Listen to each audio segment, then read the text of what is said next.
ഈ ആഴ്ചയുടെ ഒടുവിലത്തെ ദിവസങ്ങളിൽ നമ്മൾ എത്തിയല്ലേ? ദൈവം നമ്മെ ഈ ആഴ്ച മുഴുവനും കാത്തു പരിപാലിച്ചു. ഇന്നത്തെ ദിവസം നമ്മുടെ ജീവിതത്തിൽ ഈ ആഴ്ചയിൽ നടക്കേണ്ടത് മുഴുവനും ഇന്നുകൊണ്ട് പ്രാപിക്കാൻ കഴിയും. നമ്മുടെ പ്രാർത്ഥനയും നമ്മുടെ വിശ്വാസവും നമ്മുടെ ഏറ്റുപറച്ചിലും സ്ട്രോങ് ആണെങ്കിൽ മറുപടികളും സ്ട്രോങ് ആയിരിക്കും. അത് വേഗത്തിൽ അത് സംഭവിക്കും. കർത്താവിനൊന്നും അസാധ്യമല്ല. എപ്പോഴും ഒരു പ്രത്യാശയോടെ ഇരിക്കണം. ഒരു പ്രതിഫലമുണ്ട് നിശ്ചയമെന്നാണ് ബൈബിൾ പറയുന്നത്. എപ്പോഴും പ്രതീക്ഷിച്ചിരിക്കണം. മനുഷ്യരെ പ്രതീക്ഷിച്ചിരിക്കുന്നവരെല്ലാം നിരാശപ്പെടും. എന്നാൽ കർത്താവിനെ കാത്തിരിക്കുന്നവരാരും ലജ്ജിക്കില്ലെന്നും കാത്തിരിക്കുന്നവർ ശക്തിയെ പുതുക്കി കഴുകന്മാരെ പോലെ ചിറകടിച്ച് ഉയരുമെന്നും ബൈബിളിൽ പറയുന്നു. അതുകൊണ്ട് കർത്താവിൽ ഒരുമിച്ച് നമുക്ക് നിൽക്കാം. നമ്മൾ ദൈവവചനം എല്ലാ ദിവസവും കേൾക്കുന്നുണ്ട്. വളരെ ചുരുങ്ങിയ സമയമാണ്. ഒരു ഇൻട്രഡക്ഷനും കുറച്ചു നേരം നമ്മളെ ദൈവത്തെ ആരാധിക്കുന്നതും പിന്നീട് അല്പസമയം ദൈവവചനവുമായി കേൾക്കുന്നുള്ളൂ. ഒടുവിലൊന്ന് പ്രാർത്ഥിച്ച് അവസാനിപ്പിക്കും. ആ ഒരു സമയം നമുക്കൊരു നഷ്ടമല്ല കേട്ടോ. നിങ്ങൾക്ക് ഇരുന്ന് കേൾക്കാൻ രാവിലെ നേരമില്ലെങ്കിൽ നിങ്ങൾ ആ അടുക്കളയിലോ ജോലി സ്ഥലത്തോ കുളിക്കാൻ നേരത്ത് ബാത്റൂമിൽ എവിടെയെങ്കിലും വെച്ച് മൊബൈൽ വെച്ചിട്ട് നിങ്ങളത് കേട്ടേച്ചു പോകും. അത് നിങ്ങളുടെ ജീവിതത്തിൽ വലിയ മാറ്റം ഉണ്ടാവും. അപ്പോസ്തല പ്രവൃത്തിയിൽ ഒഴുകുന്ന പരിശുദ്ധാത്മാവ് നിങ്ങളെ കയറി പിടിക്കും. നിങ്ങളുടെ വീട് മാറി മറിയും. നമ്മുടെ ഹൃദയത്തിൽ വീഴുന്ന വചനമൊക്കെ വലിയ അനുഗ്രഹങ്ങൾ കൊണ്ടുവരും. ഹൃദയം ഒരു നല്ല കൃഷിയിടമെന്നാണ് നമ്മൾ വായിക്കുന്നത്. എന്ത് വേണമെങ്കിലും നടാം. സ്നേഹം, വെറുപ്പ്, ഭയം, പ്രത്യാശ, പ്രതികാരം, അസൂയ, ഇതെല്ലാം നടാൻ പറ്റിയ ഒരു സ്ഥലമാണ് ഹൃദയം. എല്ലാം നന്നായിട്ട് വളരുകയും കായ്ക്കുകയും ചെയ്യും. അസൂയ, കയ്പ്, വിദ്വേഷം, കൊലപാതകം, ഇതെല്ലാം ഇതിനകത്ത് വളരും. നല്ലതും നടാം, ചീത്തയും നടാം. വളരെ സൂക്ഷിച്ചു വേണം ഈ കൃഷിയിടത്ത് നടാൻ. അപ്പോൾ എന്ത് കൊയ്തെടുക്കണമെന്ന് തീരുമാനിക്കേണ്ടത് നമ്മളാണ്. നമ്മൾ എന്ത് വിതയ്ക്കുന്നുവോ അത് നമ്മൾ കൊയ്യും. നീ വിതയ്ക്കുന്നത് തന്നെ കൊയ്യുമെന്ന് ബൈബിൾ പറയുന്നു. കണ്ണുനീരോടെ വിതച്ചാൽ ആർപ്പോടെയും കൊയ്യും. അപ്പോൾ എന്ത് വിതക്കണം? നല്ലത് വിതയ്ക്കുക. വചനം വിതച്ച് വിശ്വാസം കൊയ്യുക. പ്രാർത്ഥന വിതച്ച് മറുപടികൾ കൊയ്യുക. സ്നേഹം വിതച്ച് കൃപകൾ കൊയ്യുക. എന്തു വിതയ്ക്കുന്നു അതിൻ്റെ ഫലമുണ്ടാകും. ഞാൻ ഈ കാലഘട്ടത്തിൽ ഒരു വിശ്വാസ വീരനാകുമെന്ന് പറഞ്ഞ് നമ്മുടെ ഹൃദയം മുഴുവൻ വചനം കൊണ്ട് നിറയ്ക്കാമോ? ഈ കാലഘട്ടത്തിലെ ഏറ്റവും ശക്തനായ ഒരു ദൈവപുരുഷനായി, ദൈവത്തിൻ്റെ ധീര വനിതയായി നിങ്ങൾ തീരും. നമ്മുടെ ഹൃദയത്തെ എങ്ങനെ ഉപയോഗിക്കുന്നു അതുപോലെ ആയിരിക്കും കാര്യങ്ങൾ നടക്കുന്നത്. കർത്താവ് അതിനുള്ള കൃപ തരട്ടെ. ചേർന്ന് പാടി യേശുവിനെ ആരാധിക്കാം. This is my desire to honor you, Lord, with all my heart I worship you.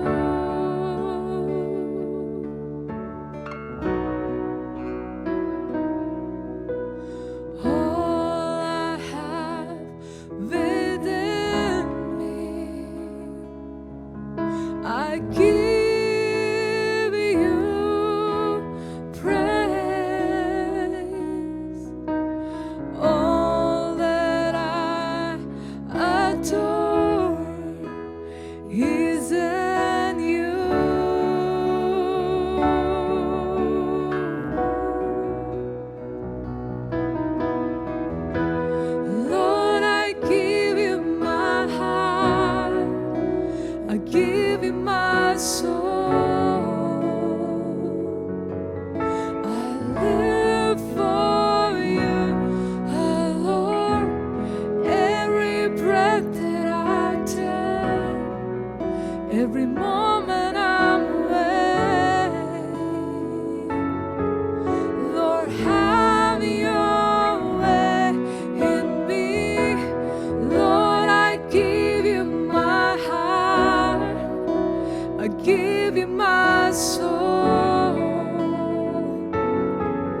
I give you my soul. I live for you alone. Every breath that I take, every moment I'm awake. Lord, have your way in me. Lord, I give you my heart. I give you my soul. I live for you, oh Lord. Every breath that I take, every moment I'm awake. Lord, have your way in me.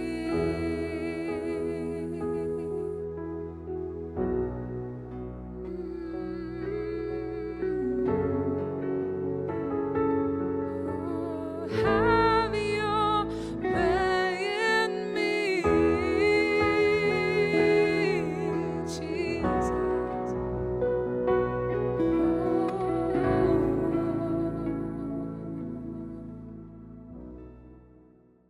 അപ്പോസ്തല പ്രവർത്തികൾ 2-ാം അധ്യായത്തിന്റെ 15-16 വാക്യങ്ങൾ. പത്രോസ് അവരുടെ നടുവിൽ 11 പേരുടെ കൂടെ എഴുന്നേറ്റു. വിമർശിക്കുന്നവരുടെ നടുവിൽ, ആശ്ചര്യപ്പെടുന്നവരുടെ നടുവിൽ. ഒരു കൂട്ടം ജനം ആശ്ചര്യപ്പെട്ട് ഇതെന്താണ് എന്നറിയാൻ കൊതിച്ചു നിൽക്കുന്നു. അതിനകത്ത് നന്മകൾ ഉൾക്കൊള്ളാൻ മനസ്സുള്ളവരാണ്. വേറൊരു കൂട്ടർ എന്തിനെ വിമർശിക്കുന്നവർ. ഇതുവരെ കള്ളു കുടിച്ചതാണ്, ഒരു പുതിയ വീഞ്ഞു കുടിച്ചതിൻ്റെ ബോധമില്ലാത്തതാണ്. എന്തിനേയും ഏതിനേയും വിമർശിക്കുന്നവർ. ഇതിൻ്റെ നടുവിൽ പത്രോസ് 11 പേരുടെ കൂടെ എഴുന്നേറ്റു. എന്നിട്ട് പത്രോസ് പറഞ്ഞു, നിങ്ങൾ ഊഹിക്കുന്നത് പോലെ ഇവർ ലഹരി പിടിച്ചവരല്ല. എന്താണ് എന്തല്ല എന്നൊക്കെയാണ് പറയുകയാണ്. ആദ്യം പറയാണ്, നിങ്ങൾ ഉദ്ദേശിച്ചതല്ല, നെഗറ്റീവ് അല്ല, നിങ്ങൾ ഉദ്ദേശിച്ചതല്ല, നിങ്ങൾ തെറ്റിദ്ധരിച്ചതല്ല, ഇത് നിങ്ങൾ ഉദ്ദേശിച്ച കാര്യമല്ല. പകൽ 3-ാം മണി നേരമേ ആയിട്ടുള്ളൂ. കള്ളു കുടിക്കുന്നവരൊക്കെ വൈകിട്ടല്ലേ കള്ളു കുടിക്കുന്നത്, പകൽ ആരാണ് ജോലി സമയത്ത് കള്ളു കുടിക്കുന്നത്? നമ്മുടെ നാട്ടിലൊക്കെ ഇപ്പോൾ അങ്ങനെയായി. എന്നാൽ അന്ന് വൈകിട്ടൊക്കെ കുടിക്കുള്ളൂ. ജോലിയൊക്കെ കഴിഞ്ഞിട്ട് നമ്മളും പറയില്ലേ, ക്ഷീണം മാറാനായിട്ട് ഇത്തിരി ഒന്ന് സേവിച്ചതാ. എന്നിട്ട് അതിൻ്റെ ക്ഷീണം മാറാൻ 2 ദിവസം വീട്ടിൽ കുത്തിയിരുന്നു. കാരണം ഇത് സേവിച്ചത് ഇപ്പോൾ ഓടയിൽ വീണു, അല്ലെങ്കിൽ വഴിയിൽ വീണു, തലയടിച്ച് വീണു. അതിൻ്റെ ക്ഷീണമായിട്ട് ആശുപത്രിയിൽ ഒരാഴ്ച അല്ലെങ്കിൽ 2 ആഴ്ച തലയെക്കെട്ടായിട്ട് തിരിച്ച് ഭാര്യ വീട്ടിൽ കൊണ്ടുപോവുകയാണ്. ക്ഷീണം മാറാൻ കുടിച്ചതാ. ഞാനൊക്കെ ഇതിനകത്ത് ജീവിച്ചവനാണ്. അപ്പോൾ ഇതിൻ്റെയൊക്കെ കാഠിന്യം ഞങ്ങൾക്കറിയാം. അപ്പൻ മദ്യപാനി, ചേട്ടൻ കള്ളും കഞ്ചാവും. ഞങ്ങളുടെയൊക്കെ വീട്ടിൽ ഒരിക്കൽ ഈസ്റ്ററിന് കള്ളു കുടിച്ച് ഞാനൊരു വീട്ടിലെ കുളത്തിൽ വീണ് കിടന്നു. അപ്പോൾ ഈ സീസൺ ആയതുകൊണ്ട് കുളത്തിൽ വെള്ളം ഉണ്ടായില്ല. നേരം വെളുത്ത് നോക്കുമ്പോൾ ഞാൻ കുളത്തിനകത്ത് കിടക്കുകയാണ്. കരയിലിരുന്ന് മറിഞ്ഞു വീണതാണ്, ഒരു ബോധവുമില്ല. അപ്പം അങ്ങനെയൊക്കെ ജീവിച്ചവരാണ് നിങ്ങളുടെയൊക്കെ മുമ്പിലിരിക്കുന്നത്. അല്ലാതെ ഇതങ്ങോട്ട് ഓക്സ്ഫോർഡ് യൂണിവേഴ്സിറ്റിയിൽ നിന്ന് പഠിച്ചിറങ്ങിയ ആൾക്കാരൊന്നുമല്ല. തലതിരിഞ്ഞ് നടന്നതിനെല്ലാം പരിശുദ്ധാത്മാവ് വേർതിരിച്ചെടുത്തതാണ്. അതുകൊണ്ട് ദൈവത്തോട് ഒത്തിരി നന്ദിയും കടപ്പാടും ഞങ്ങൾക്കുണ്ട്. യേശു ഞങ്ങൾക്ക് വേണ്ടി, നിങ്ങൾക്ക് വേണ്ടി ഒരുപോലെ ജീവൻ തന്നത് അത് എത്ര വലിയ ഭാവിയാണ്, എത്ര വലിയ അനുഗ്രഹമാണ്. നമ്മുടെ ഭാവി എത്ര മനോഹരമാക്കിയാണ് കർത്താവ് മാറ്റിയത്. അപ്പോൾ ഇവർ പറയണം, നിങ്ങൾ ഊഹിക്കുന്നതൊന്നുമല്ല, ഇത് 3-ാം മണി നേരമേ ആയിട്ടുള്ളൂ.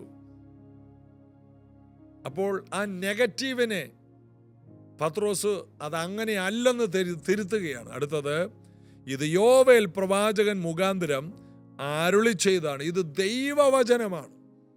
പത്രോസിന് പറയാൻ ഇതേ ഉള്ളൂ.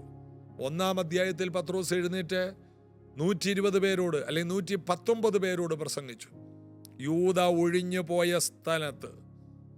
അപ്പോൾ ദാവീദ് പറഞ്ഞ പ്രവചനത്തിന് നിവർത്തി വരണം. അതാണ് യൂദയിൽ സംഭവിച്ചത്. അപ്പോൾ ആ ഒഴിഞ്ഞുപോയ സ്ഥാനത്ത് ഒരാളെ തെരഞ്ഞെടുക്കണം. അങ്ങനെ ഒരു ക്രമീകരണം കൊണ്ടുവരുന്നത് പത്രോസാണ്. പത്രോസിന് ദൈവവചനത്തിൽ നടന്ന കാര്യം മാത്രമേ ഉള്ളൂ. ഇത് യേശുവിൽ നിന്ന് പഠിച്ചതാണ്. എന്താണ്? തിരുവെഴുത്ത് പറയുന്നത് പോലെ ഞാൻ പോകൂ. തിരുവെഴുത്ത് പറയുന്ന പോലെ മനുഷ്യപുത്രൻ പോകുന്നു. തിരുവെഴുത്തിന് നിവർത്തിയാകേണ്ടതിന് എനിക്ക് ദാഹിക്കുന്നു എന്ന് പറഞ്ഞു. അതിനുശേഷം നിവർത്തിയായെന്നും പറഞ്ഞു. തിരുവെഴുത്തുകളെ നീക്കാനല്ല, നിവർത്തിക്കാൻ അത്രേ മനുഷ്യപുത്രൻ വന്നു. ഇത് കേട്ടു വളർന്നവരാണ് ഈ പത്രോസൊക്കെ. അതുകൊണ്ട് അവരും പറയുന്നത് വചനമാണ്. ദൈവവചനത്തിന്റെ ശക്തി അത്ര വലുതാണ്. ദൈവവചനം എത്രത്തോളം മുറുകെ പിടിക്കുമോ അത്രത്തോളം നിങ്ങൾ ശക്തരാകും. നിങ്ങളുടെ വീടിൻ്റെ ആധാരം വചനമായിരിക്കണം. വീട്ടിലെ ആ 10 സെന്റിന്റെ ആധാരമായിരിക്കരുത്. അതിനേക്കാൾ വിലയേറിയത്, വീട്ടിലെ 10 സെന്റിന്റെ ആധാരത്തിന് ഒരുപക്ഷെ 30 ലക്ഷമോ 50 ലക്ഷമോ വിലയുണ്ടാകും. എന്നാൽ ഭൂലോകത്തേക്കാൾ വിലയേറിയതാണ് വചനമെന്ന ആധാരം.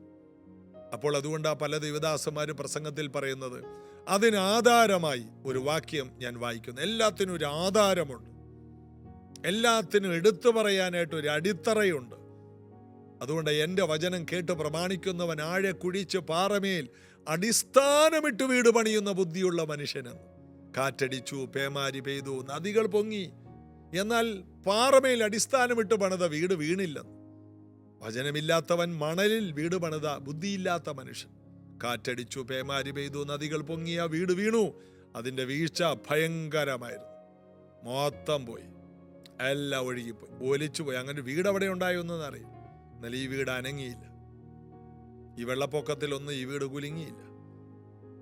വെള്ളപ്പൊക്കത്തിൽ വീട് മുങ്ങിപ്പോയി കാണും, എന്നാൽ ആ വീടിനെ അനക്കാനായിട്ട് വെള്ളത്തിനോ കാറ്റിനോ തിരമാലകൾക്കോ ഒന്നും കഴിഞ്ഞില്ല. ഇതുപോലെയാണ് യേശു ക്രിസ്തുവാകുന്ന പാറമേൽ വചനത്തിൽ അടിസ്ഥാനമിട്ട് പണിതതിനെ, മൂവ്മെന്റുകളെ, മിനിസ്ട്രിയെ കുലുക്കാൻ ആർക്കും കഴിയില്ല. അതുകൊണ്ട് ദൈവവചനത്തിലേക്കാണ് അവർ വരുന്നത്. അപ്പോൾ പത്രോസ് ദൈവപ്രവൃത്തിയെ തെറ്റിദ്ധരിക്കരുത് എന്ന് ആദ്യം പറഞ്ഞു. പത്രോസ് എഴുന്നേറ്റ് ആദ്യം പറഞ്ഞത് പരിശുദ്ധാത്മാവിന്റെ പ്രവൃത്തിയാണ്. ഇതിനെ നിങ്ങൾ വിമർശിക്കരുത്, തെറ്റിദ്ധരിക്കരുത് എന്ന് പറയണമെങ്കിൽ 10 പേര് പറയുമ്പോൾ ചിലപ്പോൾ ശരിയല്ലെങ്കിലോ. വിമർശനങ്ങൾ നമ്മെ പലതിൽ നിന്നും പുറകോട്ടാക്കും. എന്നാൽ പത്രോസ് പറഞ്ഞു, ഇല്ല, ഇത് ദൈവത്തിൻ്റെ പദ്ധതിയാണ്. ഇത് യോവേല് പറഞ്ഞതാണ്. വർഷങ്ങൾക്ക് മുമ്പ് പരിശുദ്ധാത്മാവിൻ്റെ വലിയൊരു കൃപ എൻ്റെ മേൽ പകരപ്പെട്ട ആ സമയത്ത് കർത്താവിൻ്റെ വേലക്കിറങ്ങി 3-4 വർഷങ്ങൾ കഴിഞ്ഞു. ഞാൻ കാസർഗോഡുള്ള ഒരു ആനപ്പന്തി എന്ന് പറഞ്ഞൊരു സ്ഥലത്ത് ഒരു ചർച്ചിൽ പ്രസംഗിക്കാൻ പോയപ്പോൾ, അവിടെ പ്രസംഗം നടക്കുമ്പോൾ ഞാൻ പ്രസംഗിക്കുമ്പോൾ ജനങ്ങൾ ആത്മാവിൽ തെറിച്ചു പോവുകയാണ്. ഇരിക്കുന്ന താഴെ പായയിൽ ഇരിക്കുന്നവർ തെറിച്ചു പോകുന്നു. അങ്ങനെ ഒരാൾ ചെന്ന് തെറിച്ച് മുകളിലോട്ട് പൊങ്ങിയിട്ട് തെറിച്ചു പോകുന്നു. 1991 ചരിത്രമാണ്.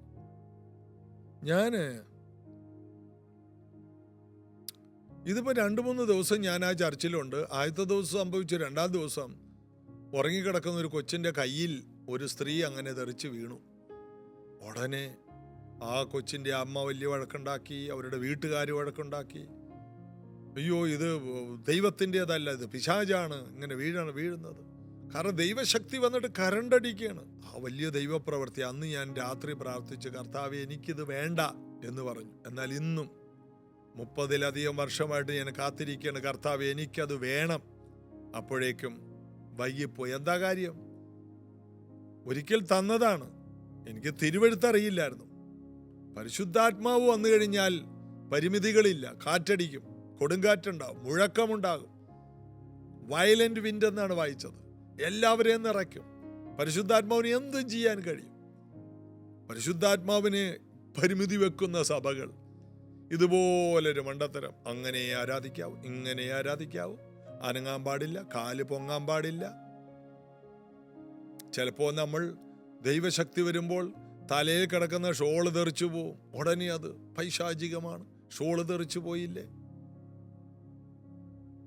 പരിശുദ്ധാത്മാവ് വരുമ്പോൾ പരിമിതികൾ വെക്കരുത്. മോശയുടെ കാലത്തും ശലോമോന്റെ കാലത്തുമുള്ള ദേവാലയങ്ങളിൽ അവർക്ക് അവിടെ കടപ്പാൻ കഴിഞ്ഞില്ലെന്നും നിൽക്കാൻ കഴിഞ്ഞില്ലെന്നും, ചിലപ്പോൾ മറിഞ്ഞു വീട് കാണും, അല്ലെങ്കിൽ അതിനകത്തോട്ട് പ്രവേശിക്കാൻ കഴിയാതെ ദൈവശക്തിയാൽ അവര് തെറിച്ചു പോയി കാണും. അതുപോലുള്ള ദൈവശക്തിയുണ്ട്. ഒരു വലിയ വെള്ളച്ചാട്ടത്തിൽ നമുക്ക് അതിൻ്റെ മുമ്പിൽ നിൽക്കാൻ പറ്റുമോ? തെറിച്ചു പോകും. വെള്ളച്ചാട്ടത്തിൻ്റെ മുമ്പിൽ നിന്നിട്ട് നമ്മൾ ഉദ്ദേശിച്ച പോലെയാണോ പിന്നെ നമ്മളെ കാണുന്നത്? നമ്മൾ വളരെ ദൂരേക്ക് പോകും. ദൈവശക്തിയെ അളന്ന് നമ്മൾ തിട്ടപ്പെടുത്തരുത്. ദൈവശക്തിക്ക് എന്ത് സംഭവിക്കും? എന്നാൽ അത് കൈകാര്യം ചെയ്യുന്നത് പരിജ്ഞാനത്തോടെ ആയിരിക്കണം. ആത്മീക ശുശ്രൂഷകൾ ചെയ്യുന്നവർ വളരെ പരിചയവും പരിജ്ഞാനവും വിവേകവുമുള്ള ദൈവസഭയുടെ ദൈവദാസന്മാരുടെ കീഴെ പരിശീലിക്കപ്പെട്ടില്ലെങ്കിൽ വിവരക്കേടുകൾ മുഴുവനും വിളിച്ചു കൂവും, വിവരക്കേടുകൾ ചെയ്യും. അതൊക്കെയാണ് വിമർശനങ്ങളെ കൂട്ടാനായിട്ട് കാരണമായത്. അവരങ്ങനെ ചെയ്യുന്നില്ലേ? അവർക്ക് ട്രെയിനിങ് കിട്ടിയില്ല. അവരെ നമുക്ക് തിരുത്താൻ പറ്റുമോ? തിരുത്താനും പറ്റില്ല. കാരണം അവർ നമ്മളെക്കാൾ വലിയ കാര്യവും ചെയ്യുന്നത്. മുടന്തനെ പിടിച്ച് എഴുന്നേൽപ്പിച്ച് നടത്തുന്ന ഒരു ദൈവദാസനെ അത് ചെയ്യാത്ത ഒരാൾ എങ്ങനെ പോയി ഉപദേശിക്കും? അവനെ ഉപദേശിക്കണമെങ്കിൽ മരിച്ചവരെ ഉയർപ്പിക്കുന്ന ഒരാൾ എഴുന്നേറ്റ് എന്നാലേ പറ്റുള്ളൂ. ഇതൊക്കെയാണ് പ്രശ്നം. എല്ലാവരും ഉപദേശിക്കാൻ പറ്റില്ല. കാരണം ചിലതൊക്കെ നടക്കുന്നുണ്ട്. വിവരക്കേടാണെങ്കിലും നടക്കും.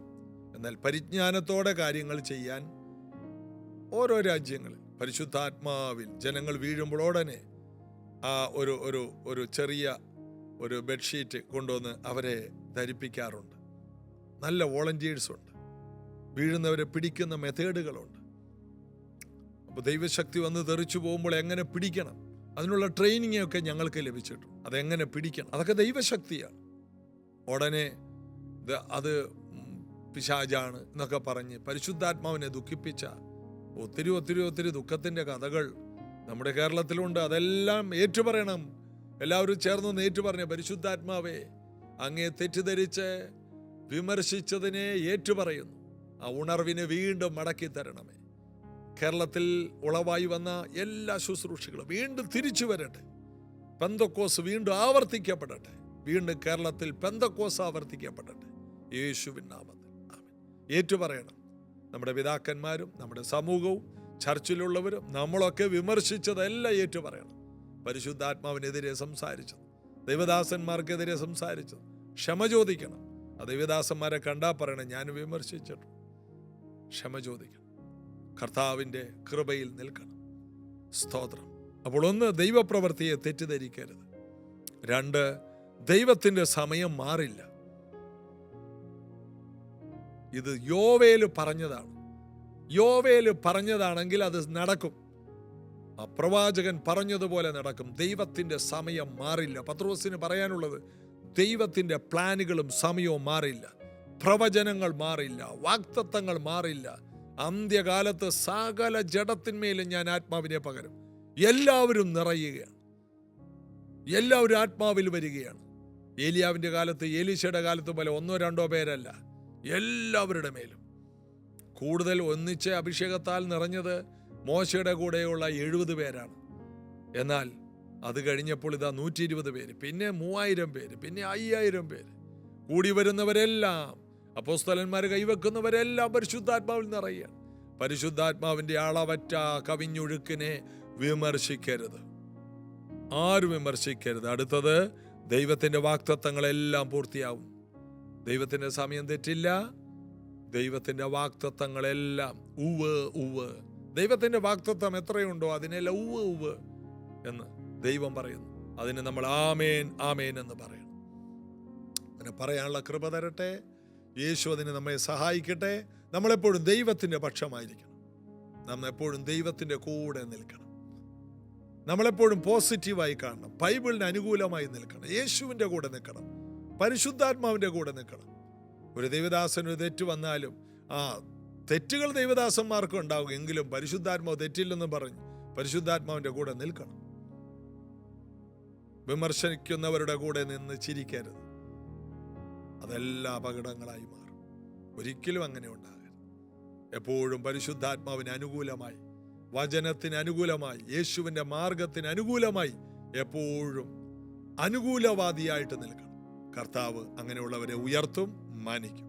പ്രാർത്ഥിക്കുക. യേശുവേ, ഞങ്ങൾക്ക് തന്ന നല്ല കൂട്ടായ്മയ്ക്കായി സ്തോത്രം. ഒരുമിച്ച് നിൽക്കാനും ഒരുമിച്ച് എഴുന്നേൽക്കാനും ഒരുമിച്ച് പ്രാർത്ഥിക്കാനും നാളുകളായി തന്ന കൃപയ്ക്കായി സ്തോത്രം. പരിശുദ്ധാത്മാവിനെതിരെ ഒരാൾ പോലും എഴുന്നേൽക്കരുത്. വാഗ്ദത്തങ്ങളെ പ്രാപിച്ച് വലിയ കാര്യങ്ങൾ കാണാൻ, ദൈവത്തിൻ്റെ സമയത്തുള്ള അനുഗ്രഹങ്ങളെ പിടിച്ചെടുക്കുവാൻ ഞങ്ങളെ സമർപ്പിക്കും. ഈ അന്ത്യകാലത്ത് എന്തെല്ലാം അങ്ങ് ചെയ്യുന്നത് മുഴുവനും ഞങ്ങൾ സ്വീകരിക്കും. ഒന്നും ഞങ്ങൾ വിമർശിക്കുന്നില്ല. ഏലിയാവിനെ എടുത്തുകൊണ്ട് പോയതുപോലെ, ഫിലിപ്പോസിനെ എടുത്തുകൊണ്ട് പോയതുപോലെ ഞങ്ങളെ എടുത്തുകൊണ്ട് പോകാൻ അങ്ങേക്ക് കഴിയും. അങ്ങേക്കൊന്നും അസാധ്യമല്ല. കടലിന്റെ മീതെ നടത്തുവാൻ അങ്ങേക്ക് കഴിയും. 5 അപ്പം വർദ്ധിപ്പിക്കാൻ ഇപ്പോഴും അങ്ങേക്ക് കഴിയും. അങ്ങയുടെ പരിമിതികളെ ഞങ്ങൾ, അങ്ങേക്ക് പരിമിതികളില്ലെന്നും ഞങ്ങൾക്ക് പരിമിതി ഉണ്ടെന്നും ഞങ്ങൾ അറിയുന്നു. അങ്ങിൽ ആശ്രയിക്കുമ്പോൾ ഞങ്ങളുടെ പരിമിതികൾ പൊളിഞ്ഞു പോവുകയാണ്. ഇത് കേൾക്കുന്ന എല്ലാ വീടുകൾക്കും വിശ്വാസം വളരട്ടെ, അഭിഷേകം വളരട്ടെ, ദൈവശക്തി വളരട്ടെ, കൃപകൾ വളരട്ടെ, സാന്നിധ്യം വളരട്ടെ, വചനത്തിൽ അവർ വളരട്ടെ, അവരുടെ എല്ലാ പരിമിതികളും പൊളിയട്ടെ, സാമ്പത്തികമായി വിശാലത ഉണ്ടാകട്ടെ, ആരോഗ്യം വിശാലപ്പെടട്ടെ, കുടുംബ ബന്ധങ്ങൾ ഉണർവുള്ളതായി മാറട്ടെ, ദൈവവേലക്കാരുടെ സഭകൾ ആർത്തു വളരട്ടെ. പ്രാർത്ഥിച്ച് അനുഗ്രഹിക്കും. ജനങ്ങൾ സൗഖ്യമാകട്ടെ, സൗഖ്യമാവുകയും സൗഖ്യമാക്കുകയും ചെയ്യുന്നവരാകട്ടെ. കടത്തിൽ നിന്ന് പുറത്തു വരുന്നവരും അനേകർക്ക് കൊടുക്കുന്നവരുമായി മാറട്ടെ. കുടുംബ ബന്ധങ്ങൾ ബലപ്പെടട്ടെ, ദൈവസ്നേഹം കൊണ്ട് നിറയട്ടെ. പ്രാർത്ഥിച്ച് അനുഗ്രഹിക്കും. ഈ ആഴ്ചയിൽ ഞങ്ങളെ ഒരുമിച്ച് അനുഗ്രഹിച്ച ദൈവകൃപയ്ക്കായി നന്ദി, യേശുവിൻ നാമത്തിൽ ആമേൻ. ഒത്തിരി ഒത്തിരി ഒത്തിരി നന്ദിയുണ്ട്. ഞാൻ വളരെ സന്തുഷ്ടനാണ്. നിങ്ങളെല്ലാ സഹകരണത്തിനായിട്ടും നന്ദി. ഈ വീഡിയോകൾ നിങ്ങൾ ഷെയർ ചെയ്യണം, ആയിരങ്ങൾ ഇത് കാണണം. നിങ്ങളുടെ കൈത്താങ്ങൽ ഈ പ്രോഗ്രാം സബ്സ്ക്രൈബ് ചെയ്യാനും മറ്റുള്ളവർക്ക് ഷെയർ ചെയ്യാനും നിങ്ങൾ വളരെ ഉത്സാഹം കാണിക്കണം. ഈ മീറ്റിങ്ങിനെ എല്ലാ രീതിയിലും നിങ്ങളുടെ കൈത്താങ്ങലിലൂടെ വിജയകരമാക്കിയാൽ നമുക്ക് ഈ സുവിശേഷത്തെ തുടരുവാൻ കഴിയും. ഭാരിച്ച ചെലവുള്ള ഈ പ്രോഗ്രാം മുന്നോട്ട് കൊണ്ടുപോകാൻ നിങ്ങളുടെ കൈത്താങ്ങൽ ഞങ്ങൾക്ക് വേണം. ഞാൻ എഴുന്നേൽക്കുമ്പോൾ എൻ്റെ ഒപ്പം എഴുന്നേൽക്കുന്ന ഒരു കൂട്ടമായി നിങ്ങളും ആകണമെന്ന് ആഗ്രഹിക്കുന്നു. Thank you. നാളെ നമുക്ക് അനുഗ്രഹിക്കപ്പെട്ട ഒരു സഭായോഗമുണ്ട്. രാവിലെ 8 മണിക്ക് പ്രൈസ് ജനറേഷൻ ചർച്ചിൽ വെച്ച് കടന്നു വരണം. ഈ കൂട്ടായ്മയുടെ ഒരു ഭാഗമായിട്ട് മാറണം. എത്ര ദൂരെയുള്ളവരാണെങ്കിലും ഒരു പ്രാവശ്യമെങ്കിലും പ്രൈസ് ജനറേഷൻ ചർച്ചിൽ വരണമെന്ന് നിങ്ങളോട് ഞാൻ ആവശ്യപ്പെടുന്നു. വിദേശത്തുള്ളവരാണെങ്കിലും നാട്ടിൽ വന്നാൽ ഒരു സഭായോഗം ഞങ്ങളുടെ കൂടെ ചെലവഴിക്കാൻ ഞാൻ നിങ്ങളെ നിർബന്ധിക്കുന്നു. നിങ്ങളെ കാണാൻ ആഗ്രഹിക്കുന്നു. God bless you.